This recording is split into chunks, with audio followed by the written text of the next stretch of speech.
Greetings, this is Vane and welcome back to Let's Play Elder Scrolls Arena, where in between finishing off exploring this dungeon, which we're pretty much almost done at when looking at it. We had repeated modules there. This is new for us though, so it's just that bit here. I was kind of rambling about my history, especially because a lot how it associates with gaming, and because gaming is my passion, and it doesn't matter whether it's video games, board games, or role-playing games, or anything. It's like that's what I care about. Admittedly, I had having my own place meant I could have a few benders, and I did have a few benders. It'd be like almost at one point it was almost like every weekend. In fact, I'm pretty sure quite a few people would pay for me to go out because they knew if they got me drunk enough, which I didn't object to, I'd invite everyone back here so they'd have somewhere to go when all the clubs were closed.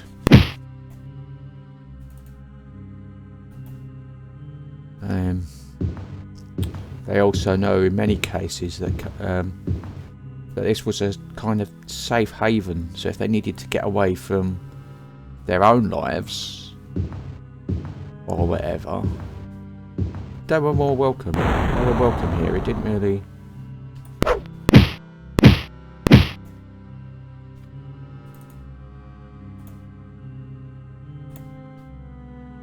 you know...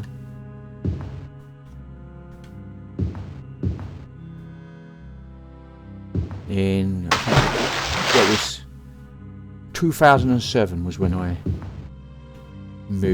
got moved out and got not 2010, but 2010 was when I moved into where I am now, because I've been here for almost 13 years now. And a big part of why I got this place was because the council realised that actually I should never have been removed from temporary accommodation.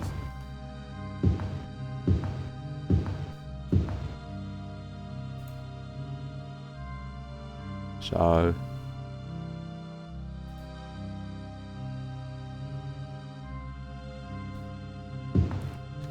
because that resulted in a breakdown, and I kind of lost, kind of ended up dropping out of getting my degree with the Open University, which was a shame because I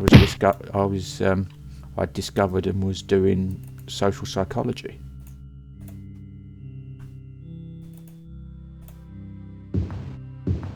After doing a lot of other esoteric things, I mean, I've done maths, done science, maths, science, business, finances, sociology, psychology, human biology, what was it? Biopsychology, which is basically study of the brain, neuropsychology as a physical thing as well. And it's like at one time I kind of thought, well, I might actually be able to get a job.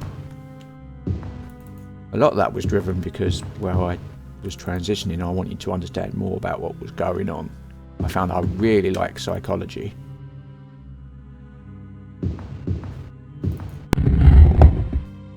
Yeah, because the mind is a fascinating subject, and so I was learning. I decided to learn more about it, and wanted that as my focus, and it was like, okay.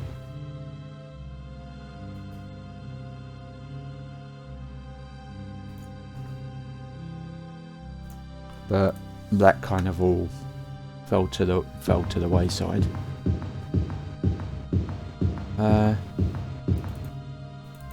I knew Sean back then. That was my partner who passed away during COVID a couple of years back.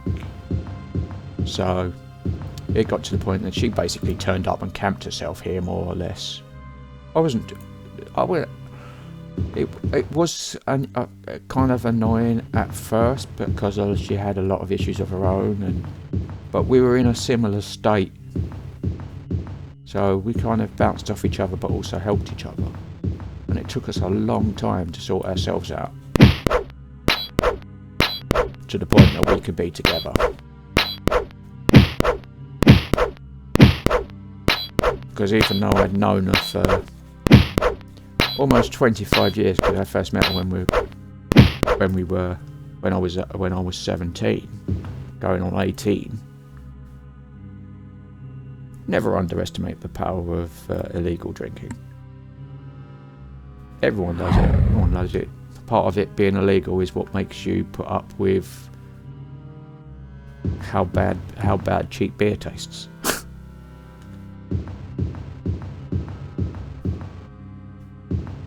You know.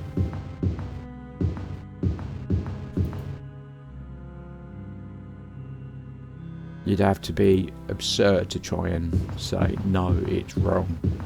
Although there were a few people who were like, okay, I've never touched alcohol, but for me, alcohol helped me a lot. And part of the reason the medications I'm on work so well is because I've been able to go, okay, I'm like this on this drug, I'm like this on when I've taken this recreational drug. Is there something like it that's legalised, you know?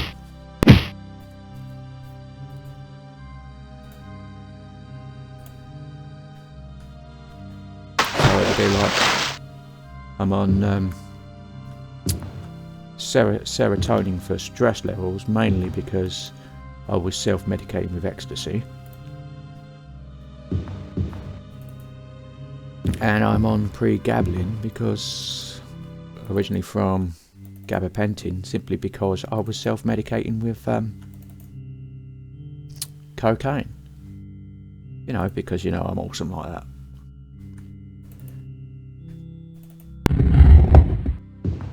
Again, everyone, well, I say everyone, a lot of people do it, and a lot of the reason people do it is because they're looking to ways to deal with issues that are not being dealt with elsewhere. If you're left on your own to rot and find your own way, then recreational drugs is often how it happens.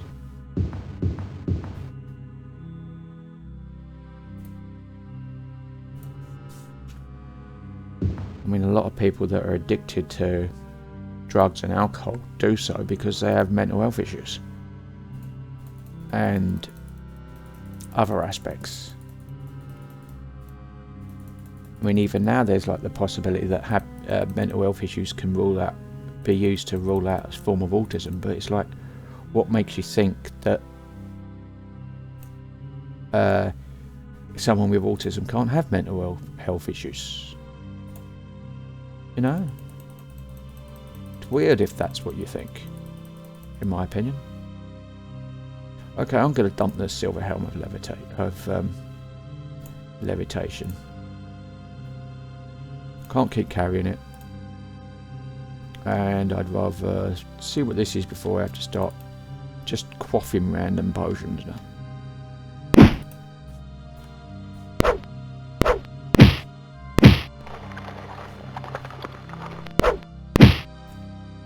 I'm quite frank about my talk of alcohol abuse,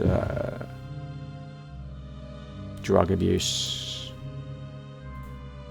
They're very adult topics, and that's why these are marked not as not being strictly for children. But generally, I'm open about such things, and I'm open about mental health because the issues start because they get bottled up, and you've got these stigmas attached to them, which I've never really understood, because it's kind of unfair, this idea that people seem to have of mental health is that it's something that happens and then passes. And it's like, no, a lot of people with their mental health issues usually have some sort of learning or personality disorder, and it's something that they have to deal with for their entire lives, and it will be a constant struggle. So you don't treat mental health, you manage it, which is interestingly, a way what's currently being adopted in the wider medical community. So a hard part for me is that I can go in and talk to professionals on their level, because I'm a couple of modules short of being a professional myself. And a lot of what I need to do is to formalise my qualifications, be it finishing my degree or formalising my counselling training, which ironically first started from Occupy. So yeah, never underestimate the skills you can learn from various places, because it doesn't matter where you learn it. The skills are the skills if you have them and can use them.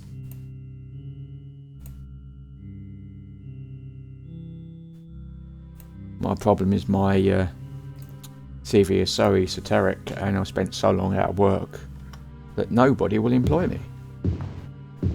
So I've had to find my own.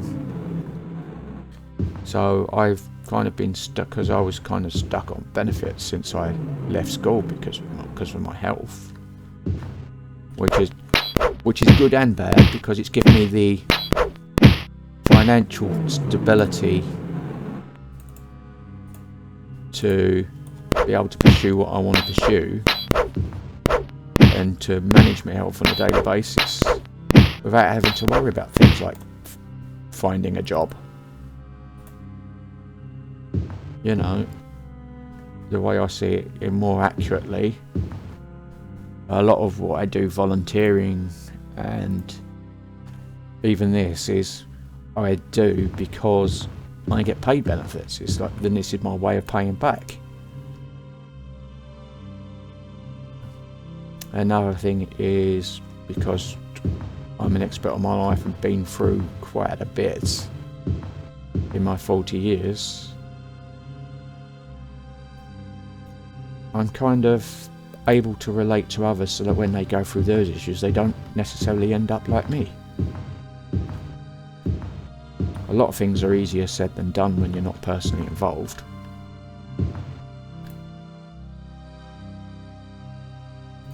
For example, it's easy to say the way to deal with stress is not to worry.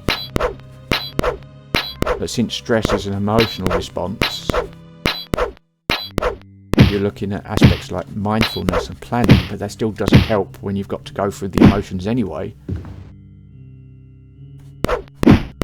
Because emotions are essentially a drug, a hormone.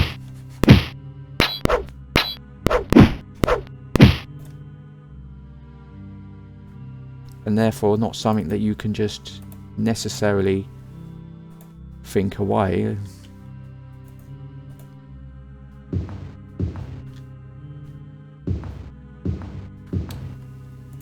To that kind of, in that kind of capacity.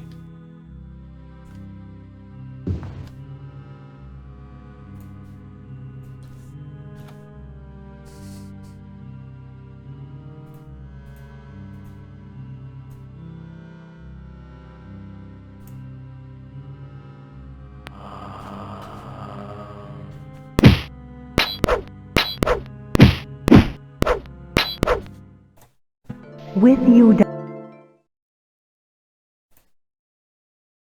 So, I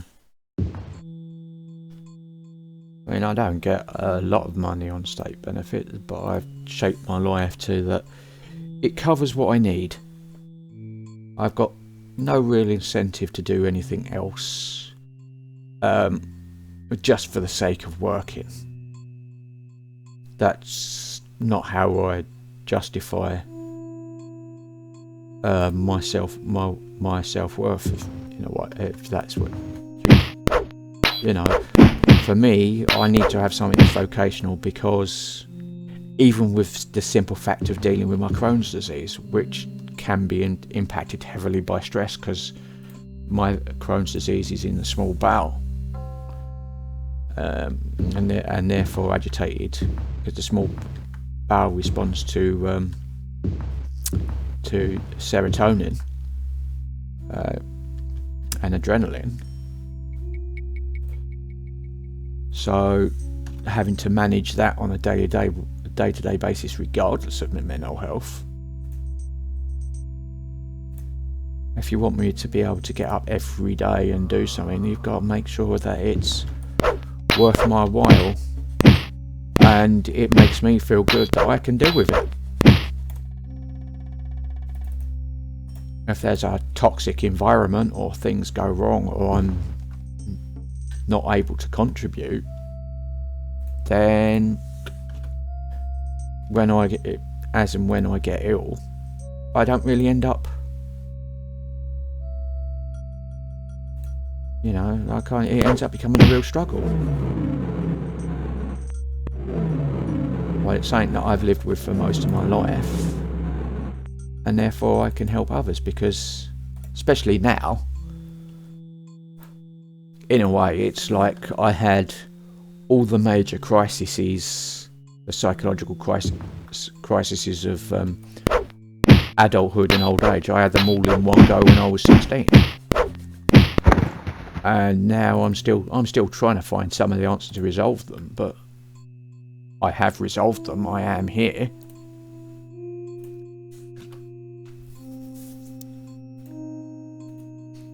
And more importantly, I've had to do it my own way, using the tools that I could learn, whether it be from study of psychology or just simple intuitive behaviour, and being somewhat highly intelligent and self-aware. I think the saddest part, is a lot of that's being used against me, because as to rule out whether I do have something like autism to some degree, simply because I've coped. But it's like, what's to say people that say that I can't have autism? If you're ruling that out because I'm too social, for example, it's like, what makes you think that, you know, if psychology and storytelling and dealing is my passion, my obsession, then I would be more social than most people with autism. Wouldn't be the first irony. I'm also been diagnosed with dyslexia, and amongst my many skills, I'm a copy editor and a writer. So because it's all about using different parts of the brain. It may take me a bit extra to do them, you know, and it's not something that I can necessarily do on the fly, and they can be quite draining if I do them for long periods of time, which is why I struggle to do them as a full-time career, even freelance. But I still do them. I have got those skills, and I have been professionally employed. So I can say, yeah, I'm a freelance designer, a freelance writer, because I've done it all. People have paid me. Not lots, barely enough to get me for like even minimum wage. But in terms of have I done it, the answer is yes, I have. Because that's how I am. Okay, you need to get back. So it's there. Round is probably the best way. Yeah, I've got to try and remember that, because we're done with this dungeon. Yeah. So I want to get back to town and find out which of this loot is worth anything and sell what I don't want.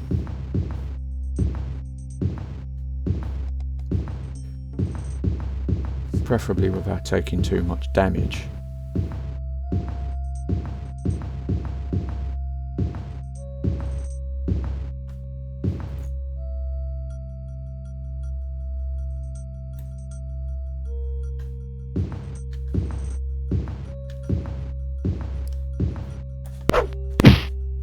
Because I think the few extra levels we've got will help us out in Fang Lao, which is the next dungeon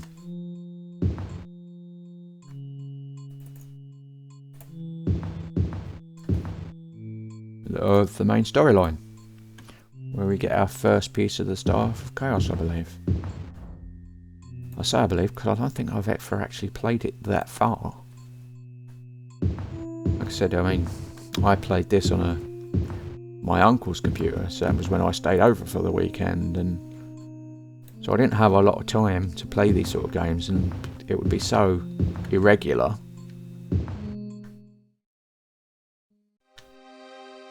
You know, that I couldn't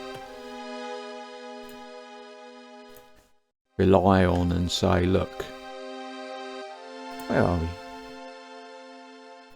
And keep a save game and get round to collecting. Yeah, we're over there. Got Fang Lair done, that's where we need to go. We've got Bulk of Guard, that's where we're going.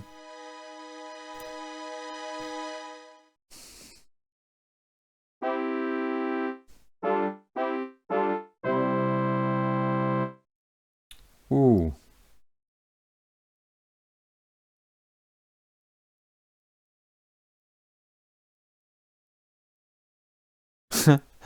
Nice bit of story there as we kind of got back in time for the Warriors Festival.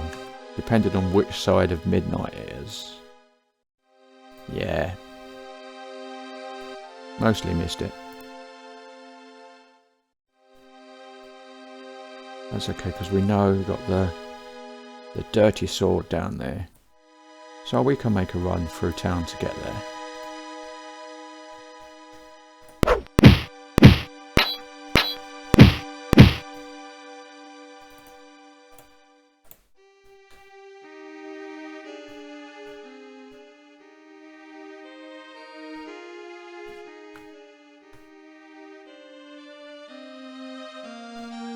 Try not to get lost. Or pounced upon. I'll probably do all my buying and selling and prepare to go to Fang Lair in the next episode. Maybe if I get some quests, because quite often I find that they pop up as you're doing stuff. I mean, and they're good, worth a bit of experience. Not lots, but it's something to do.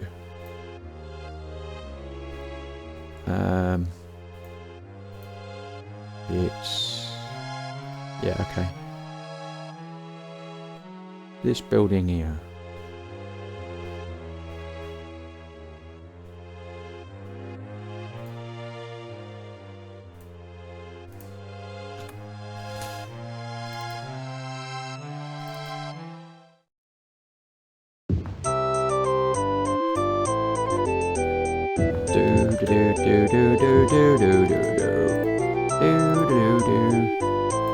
Buy a drink. I think I have a sulphur water. Sounds nice. Let's get a room. I'll have a single, it doesn't matter. I'm just staying for the one day, I just want to know. Yep. Yep. Thank you.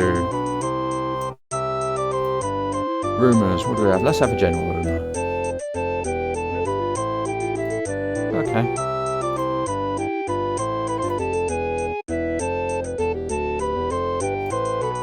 Ask on the streets for work rumours, which is basically the quests between to do stuff.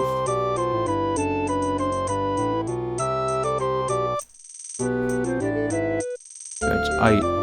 We will do 12 hours.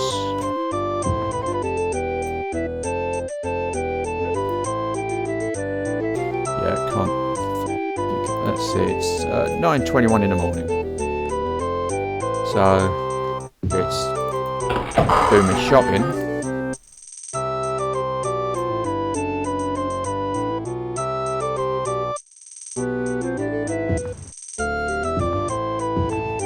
Where's the door here? It's there, isn't it?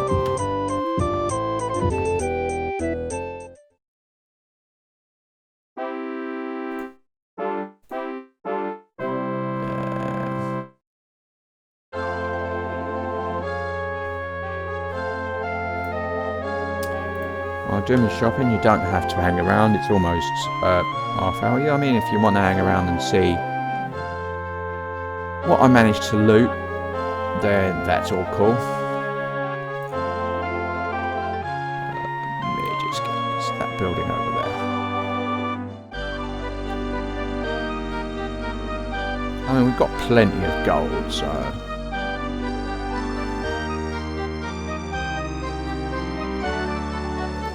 I mean, that was an interesting makeshift dungeon. I'm not sure I could find it again. It's a big part of the reason why I didn't leave. Okay, detect magic. What have we got? Silver helm of strength. Plate helm. 21 gold, yes. What else have we got? It's a helm of levitation, so it's actually weaker than what I left behind, which was a still. Mark of opening, so let's see, what's this? 142 gold.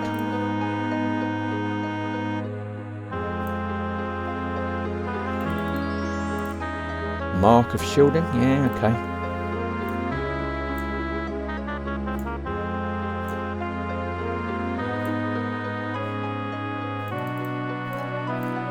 Crystal of Wonderlight. Well, we've got one of those. I might just see which one's got more and then take it. Okay, what's this one? What's this bracelet? Braces of Fireball. Okay. Probably won't use that.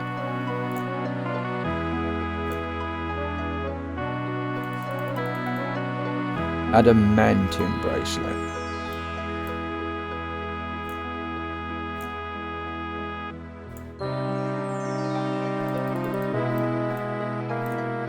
Elven bracelet.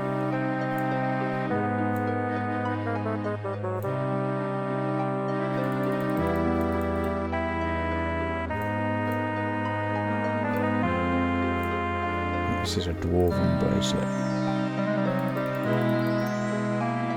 Yeah. See, adamantium belt. It's a dwarven belt.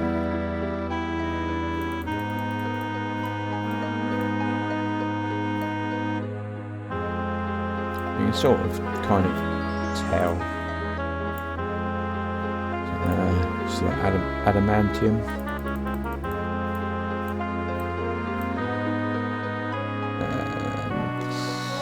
That's an adamantium amulet. Okay.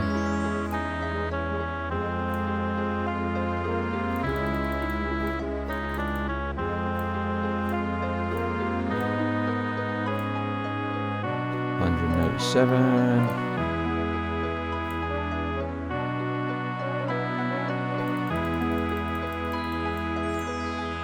Yeah, mithril. See what potions we got.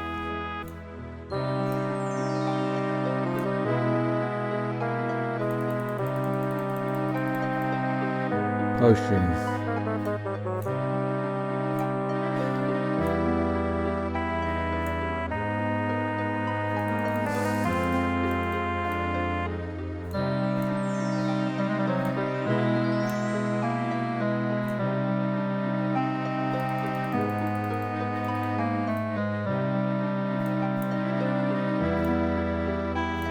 So yeah, it's kind of interesting that how much of my life I relate to games. I mean, sounds stupid, gaming in all forms has pretty much informed my life. And it's given me the incentive to learn so much, be it maths, science, psychology, storytelling. Any sort of skill to be a better dungeon master, whether it's the ability to handle groups, deal with social situations, to tell better stories. So what have we got? Helm of levitation we're selling. Mark of shielding we'll probably sell. 11 charges, or 12 charges, so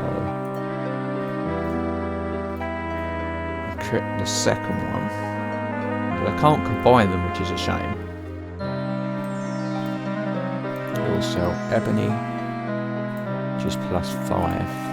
Adamantium is +4. I've not got to the point where I find that yet. Adamantium, Dwarven Torque. So coming in. Dwarven. We'll equip from that and go to that. That's good. So we have got some improvement there. Mithril is free. Potion Strength, Restore Power. Let's sell those. Resist Shock.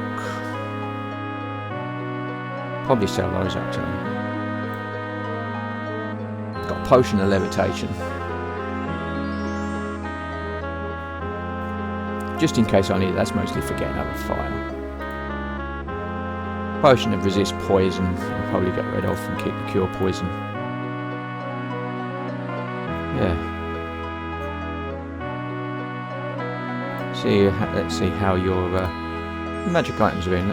For potions, what have we got? Because you can buy these. We've got potions of healing. We can pump loads of potions of healing.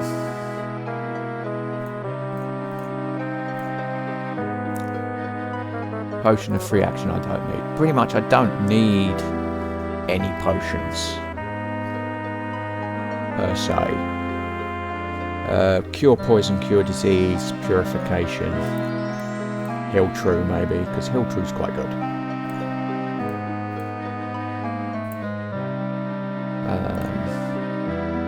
So what we've got in terms of magic items.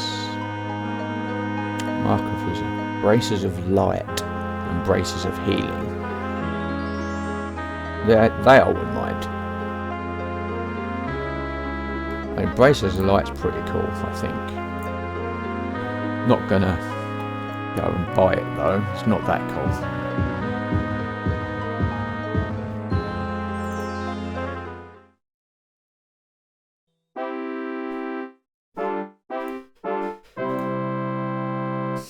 And back down to, where is it? Unearthed merchandise, it's down there. So it's back to the dirty, so we go to the, back to the dirty sword. And then walk down there. But yeah, I mean, computers have been a big part of my life. I learned basic with procedural kind of programming language on the Commodore 64, and various forms of it for different computers. Although I'm not brilliant, I mean, I never really learned assembly language, for example. Object-oriented programming language, I can learn. It's like I say, I can learn. I sort of struggle with a lot of programming languages simply because of syntax issues. I mean, I tend to say that my native programming language is actually pseudocode.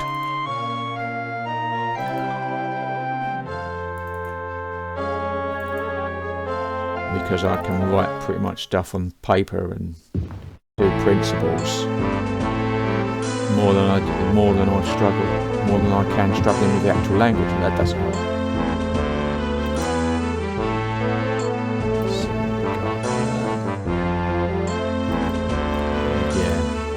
Levitation we're selling. Take that and don't need to haggle. Don't intend to haggle. Mark of opening or a mark of shielding? Well, I might keep both. I might just use the mark of shielding. Actually, if I might sell the mark of opening, to be honest. Sell the mark of...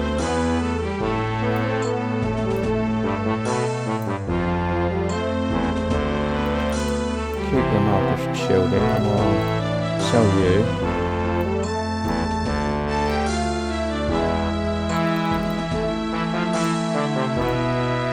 Braces of stamina. Well, I don't really need stamina, I'm not using it. I don't really use braces of fireball either, but they might come in handy if I find the old troll, I guess. And it's better than braces of stamina, so I might as well. It'd be different if they were braces of healing.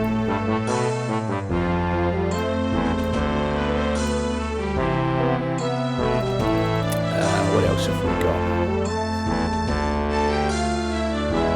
Ebony, adamantium.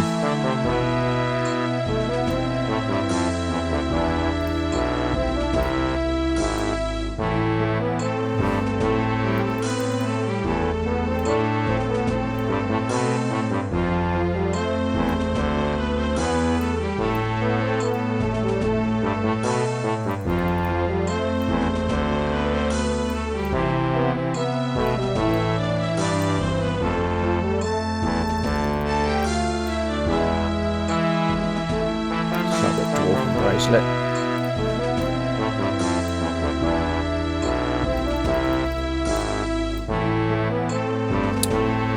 So their dwarven belt.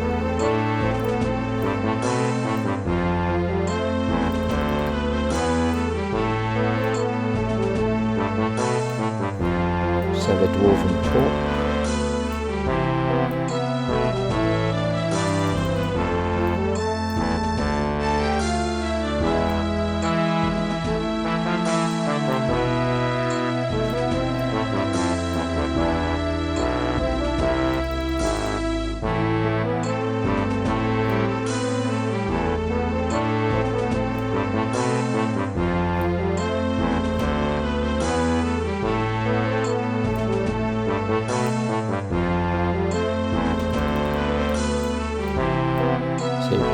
Potion of strength, don't really need, can keep.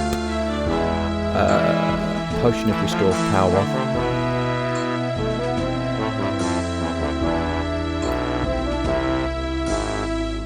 I think that's basically to restore magic points, but I don't have any magic points, so they don't mean anything to me, they're just taken up.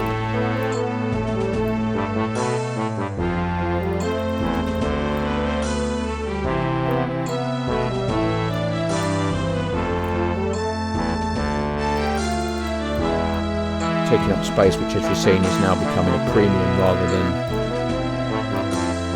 how much I can carry.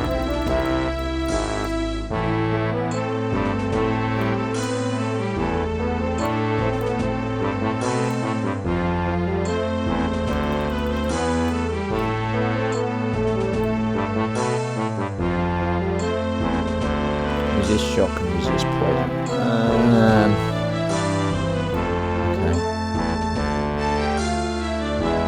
I'll keep those because I can just kind of quaff. I mean, I don't really last very long because it's like, okay, I only have a little time before I need to rest, and once I've rested, they run out. So, which is pretty much the biggest problem. By the time I've done an encounter where I need to deal with someone who's using magic or whatever, they're normally dead because I've hit them with my sword enough times.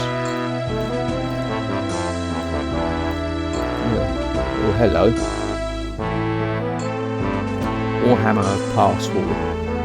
That's good, that allows you to walk through walls. But what got my eye? Claymore of Strength.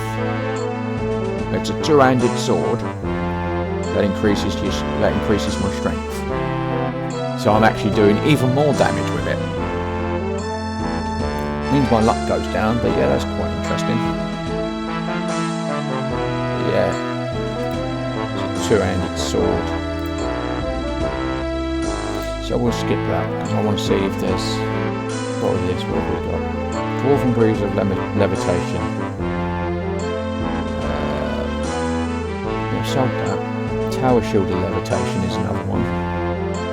That's quite impressive. I could use that. I use my Tower Shield a lot. Curace of Personality. Elven Gauntlets. I could do, but I won't, which is kind of amusing because it's like, well, I can afford to buy these now. I've got no worries about gold whatsoever. It's just, do I really want to spend it on this? You know, how much are these actually going to help me?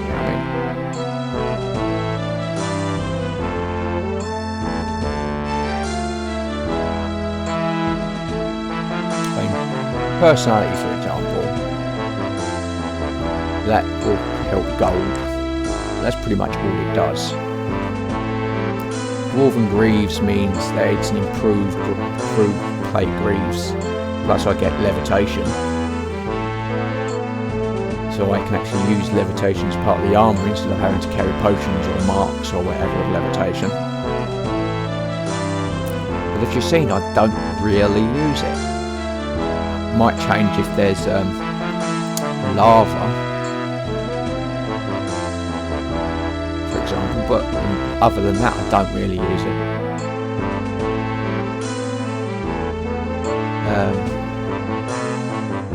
Yeah, I mean, I've got my steel helm of endurance, I think it is.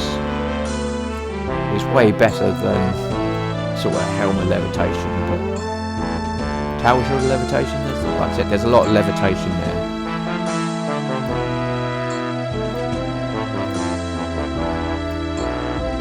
But yeah, we're done. Yeah, I can't save here, don't need anything.